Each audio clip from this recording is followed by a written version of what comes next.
Bienvenidos y bienvenidas, queridas criaturas de la noche. Mi nombre es Lucila Castro Díaz. Soy escritora de novela negra, thriller de terror y misterio. Y te cuento que en este canal vas a encontrar literatura, cultura, mitos y leyendas, audiolibros, audiopoemas y audiocuentos. Te cuento que me puedes encontrar fácilmente en las redes sociales, tanto en Instagram como en Facebook. Y si querés conocer mi trabajo, siempre en la caja de descripciones te dejo todos los enlaces a mis sitios. Vamos a dar comienzo al video que les traigo el día de hoy. Es un informe sobre la poeta Delmira Agustini, el trágico final de Delmira Agustini. Delmira Agustini fue asesinada por su ex marido a los 27 años de edad. Era la protegida de Rubén Darío y fue una voz fundamental de la poesía modernista. Delmira era una adelantada para su época y había roto todos los moldes. Con 27 años tocaba el piano, pintaba muy bien y escribía maravillosamente. Delmira Agustini revolucionó la sociedad de su tiempo. Su temprana y trágica muerte a manos de su ex marido, cuando solo tenía 27 años, no le impidió triunfar en la vida como poeta. Admirada y considerada una voz fundamental de la poesía modernista, Delmira Agustini dejó su paso por esta tierra con unos maravillosos poemas eróticos. Hagamos una especie de viaje al pasado. 1913. La profesión de Delmira era poeta, hija de una familia acomodada. Se atreve a sacar a la luz estos versos. En su Montevideo natal, su alto contenido erótico deja perpleja a la sociedad de la época. Era un hecho inaudito. En una mujer de su tiempo constituía un auténtico escándalo social. Vamos a hablar de su vida, que hace poco más de un siglo fue víctima de femicidio, uno que conmocionó a la sociedad de su país. Por aquel entonces decían que era un pacto de amor o un crimen pasional. Vamos a conocer a Delmira Agustini. Nació en Montevideo, Uruguay, el 24 de octubre de 1886, en una familia burguesa, de madre argentina y padre uruguayo. Santiago Agustini y María Madfet. Delmira era una niña solitaria, no se relacionó con otros niños y centró su infancia en la adquisición de conocimientos y la lectura. Como consecuencia de esto, desarrolló una sensibilidad extraordinaria y una inteligencia. Su carácter era sumiso y obediente. Se acopló con facilidad a la fuerte personalidad de su madre, quien tenía un carácter dominante. Delmira era incapaz de rebelarse. Nunca fue una niña normal, y lo peor es que a los ojos de su posesiva madre, cuando era grande, continuaba siendo una nena. Fue una niña solitaria y educada. En su propio hogar recibió clases de francés, de música, de pintura, a cargo de maestros particulares, muy típico en esa época.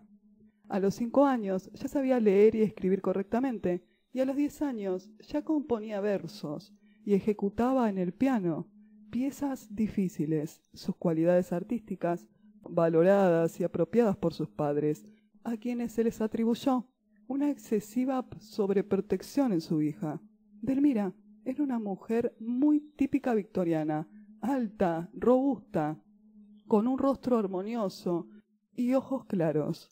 Una amiga de Agustini la describió como cariñosa, bella, de carácter melancólico y dueña de una inteligencia maravillosa.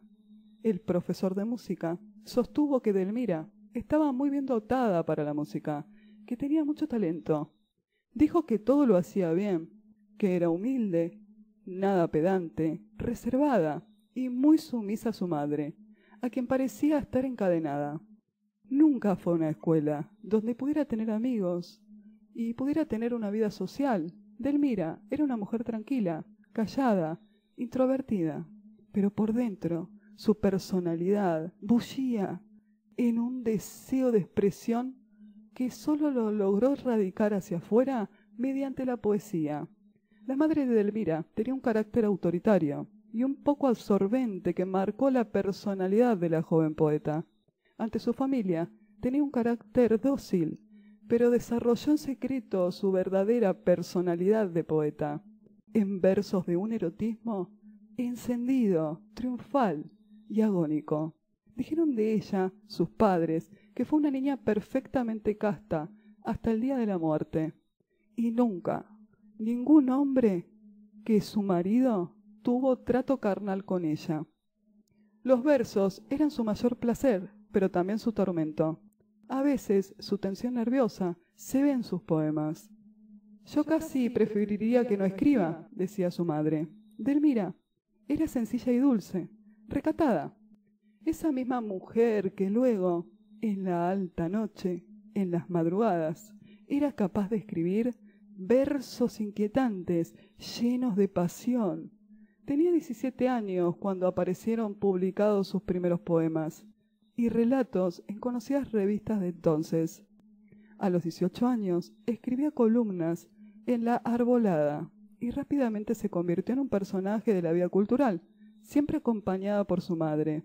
En el 1907 publicó su primer libro, El Libro Blanco y Canto de la Mañana. En el 1912, Rubén Darío, el gran poeta de América, el creador del modernismo, llegó a Montevideo y fue a visitar a la poeta. La visita lo maravilló. Cuando conoce a Rubén Darío, era 1912, en Montevideo. Él estaba acompañado de su mejor amigo, Manuel Ugarte. Es ahí cuando Delmira y Ugarte, escritor, diplomático y político argentino, 11 años mayor que ella, se conocen personalmente. Una relación que va a ser muy importante para la vida de Delmira Agustini, con quien continúa correspondencia, al igual que con Rubén Darío. De todas las mujeres que hoy escriben en versos, ninguna ha impresionado mi ánimo como Delmira Agustini. Si esta niña bella continúa en la lírica, revelación de su espíritu como hasta ahora va a asombrar a nuestro mundo del habla hispana, pues por ser muy mujer dice cosas explícitas que nunca se han dicho antes, diría Rubén Darío sobre Delmira Agustini. La contraindicación de su carácter también se muestra en su entorno familiar, ya que estos últimos, padres sobreprotectores, que la llamaban la nena, son los mismos que la alientan hacia la publicación de sus versos encendidos. Su poesía se inscribió en la corriente modernista de la época, pero cuando el secreto sentimiento que alentaba en el alma a la poeta podía expresarse sin trabas, sus palabras alcanzaban una dimensión más auténtica que dio lugar a sus poemas excelsos. Con una fuerte carga erótica, sus poemas siguen la línea modernista y están llenos de feminismo, simbolismo, sensualidad y sexo. El alma de Agustini, sin filtros, queda claro en el poemario Los cálices vacíos. Su obra es además una invitación a desandar el camino que la condujo a su yo. En sus primeros poemas su erotismo se desarrolla con imágenes de cisnes, lagos, flores de loto, jardines perfumados, en los que brilla el mármol. Pero su poesía evolucionó y cantó al amor de una manera más auténtica, transformando el discurso modernista con imágenes atrevidas y poco convencionales, de una nueva visión del lenguaje erótico, concebido por una mujer. Primero admiró, pero después provocó el desconcierto de sus contemporáneos, aunque fue reconocido su talento. La fuerte carga erótica de su poesía hizo que la crítica pusiera énfasis en su belleza y su aura etérea. En una nota al lector de Los cálices vacíos, Delmira Agustini indica que prepara un poemario que llamará Los astros del abismo y considera que será la cúpula de su obra. Son poemas más oscuros y barrocos, publicados posteriormente en la edición de Obras Completas de 1924, bajo el título de El Rosario de Eros. Delmira Agustini desarrolló también en su obra el goticismo, un estilo de literatura popular que floreció en Inglaterra a finales del siglo XVIII. Surgió como reacción estética a la Ilustración, que defendía que la humanidad sólo podía alcanzar la felicidad mediante el uso de la razón y el dominio de la pasión. A través del goticismo se satisfacían la fascinación sentimental hacia la muerte y la decadencia, y también una vía de dramatización de los peligros de la condición de la mujer en un mundo de hombres. Incluye Edelmira en su obra símbolos de narración de terror, como en su poema El vampiro. Así nació el mito de Edelmira, con un valor ambivalente. Por un lado, estaba la niña virginal, y por el otro, la pitonisa de Eros. Con esto se ponía énfasis en su escritura, producto del instinto.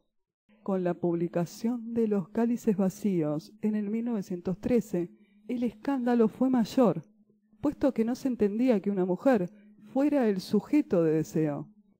En él habla de sus experiencias como mujer, desde una óptica modernista.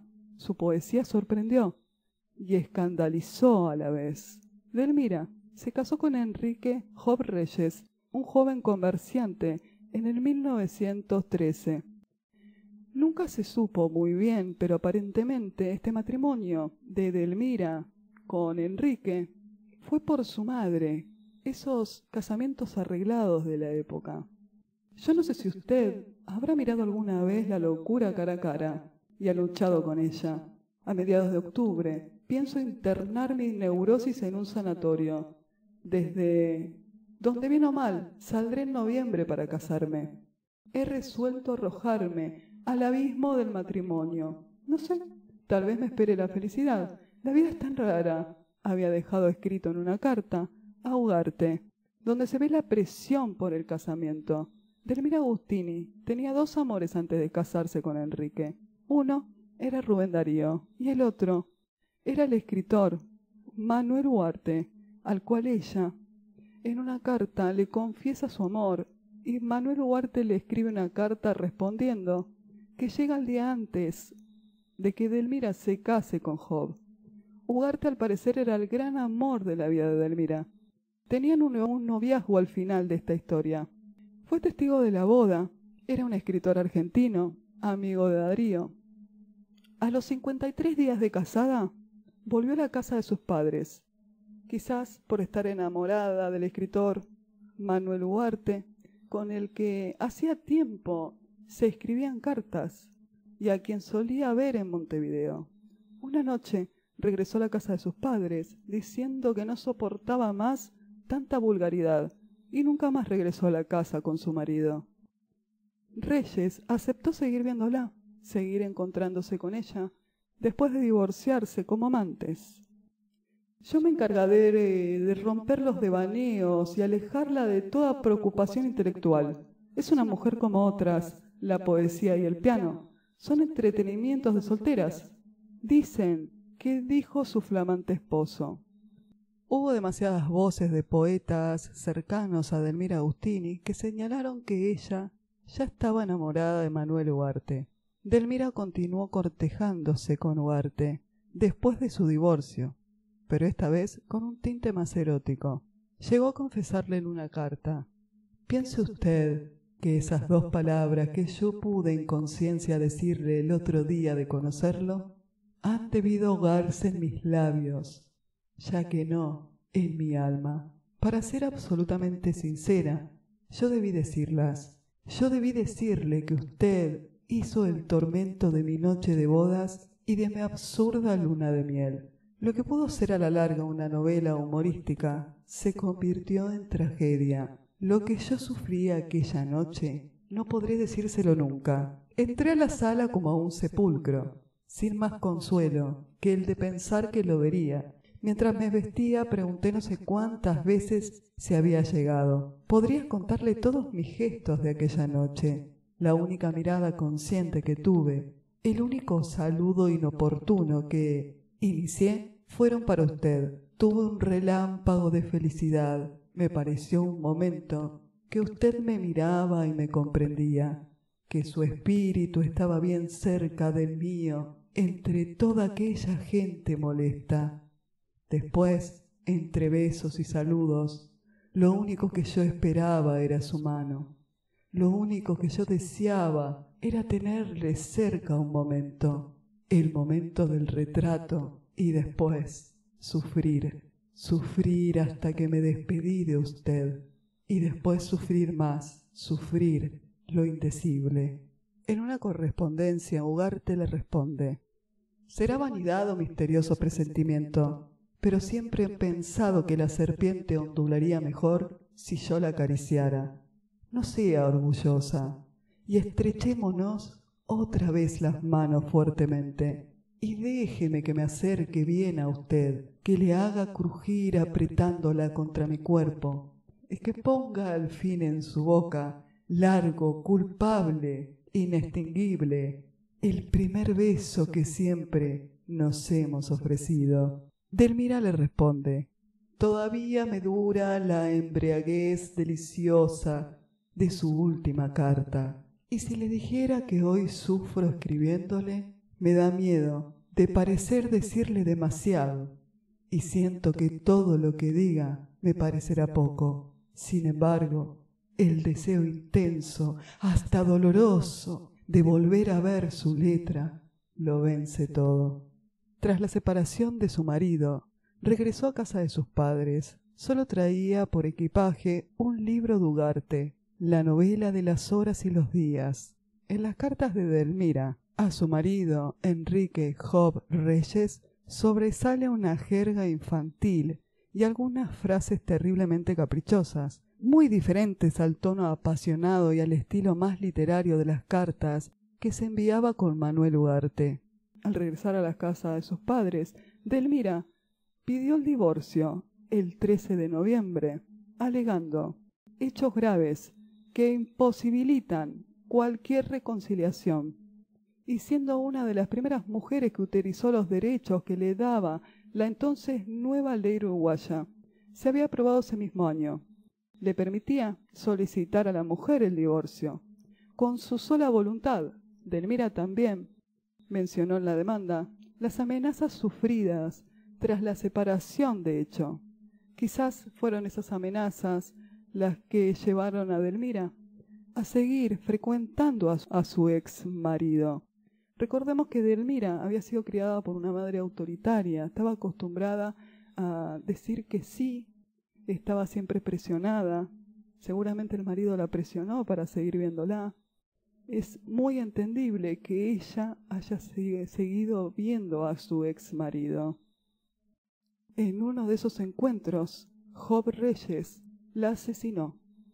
Una vez disuelto el matrimonio, Delmira y Enrique siguen encontrándose, continúan manteniendo relaciones a escondidas. Delmira era considerada una mujer muy atractiva, hermosa. A partir de esa separación, después de la luna de miel, muy poco tiempo después de la luna de miel, empezaron a verse de forma clandestina. Enrique Job alquiló una habitación en la casa de Andes 1206. Alquiló una habitación a un amigo y los encuentros iban a ser 2 o 3 veces a la semana. Llegaba a la casa, ella siempre era cauta, llegaba con cuidado que nadie la viera, y estaban encerrados en esa habitación de Reyes 2 horas, y ella volvía a su casa. Así estuvieron viéndose durante 10 meses. En uno de esos encuentros, el 16 de julio de 1914, después de hacer el amor, mientras se estaban vistiendo ambos, él le dio 2 tiros. Uno entró por una oreja y el otro fue de frente. Ella se estaba poniendo las medias, sentada en la cama, y Job Reyes le disparó de atrás. Después le dio el segundo disparo. Se acostó en el piso, junto a Delmira, y se disparó. Hay una carta previa de Enrique Job Reyes. Le envió a un amigo, donde le anunciaba de su suicidio. Movido por los celos, incapaz de enfrentarse a una vida sin ella, intentó suicidarse. Delmira murió instantáneamente. Después él intentó suicidarse, pero no falleció. Fue trasladado al hospital, donde murió luego. Algunos creían que se trataba de un suicidio por amor, que se habían puesto de acuerdo. para suicidarse, pero esto es imposible, ya que Delmira se estaba vistiendo. Estaba de espaldas cuando su ex marido le disparó en la cabeza. Definitivamente, la muerte de Delmira Agustini no es el resultado de un pacto suicida. Al día siguiente la prensa reprodujo la escena de los cuerpos tirados en el suelo, el de Delmira y el de Reyes. Se realizó especulaciones sobre los motivos que podrían haber llevado a esta tragedia. La juventud de ambos, 27 Delmira, 28 Reyes, el glamour con que Delmira había vivido. La carrera de Delmira Agustini fue demasiado para su amante, Reyes, su ex marido. Nunca aceptó su arte y con él apenas convivió 1 mes y medio. Después de muchas amenazas, finalmente el hombre la mató y se suicidó. Historia triste y muy repetida. Su poesía se inscribió en la corriente modernista de la época. Su poesía podía expresarse sin trabas. Sus palabras alcanzaban una dimensión auténtica que dio lugar a sus poemas excelsos. La explosión íntima, lo inefable, visión, otra estirpe, plegaria, bastaron para asegurarle un lugar de privilegio a su corta edad en el mundo de las letras. Según el testimonio de algunos amigos, el cuarto de Reyes estaba repleto de cosas de la poeta, pero fue un femicidio. En tiempos en los que la palabra no se conocía en la conciencia de la sociedad como hoy.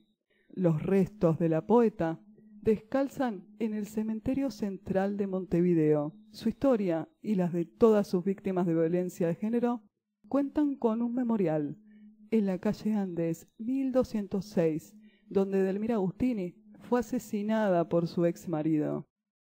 Hay una leyenda que cuenta que la gente que iba a esa casa comentaba que se veían sombras, que se sentían voces, ruidos, y se pensaban que eran los fantasmas de Delmira y Enrique. Hasta que un hombre comenzó a tener terribles pesadillas nocturnas en las que se despertaba sudado y con una sensación de miedo y a su vez de excitación, y en uno de esos sueños vio una figura oscura. Había alquilado la habitación de la casona donde Delmira fue asesinada. Tenía sueños frecuentes que lo perturbaron bastante hasta llegar al límite de ir al médico. En esa época no se iba al psiquiatra, se iba al médico. El médico no comprendía por qué este hombre sufría esas terribles pesadillas, esos terrores nocturnos, y se pusieron a investigar y descubrieron que la habitación donde estaba durmiendo el hombre era la habitación donde había sido asesinada Delmira Agustini.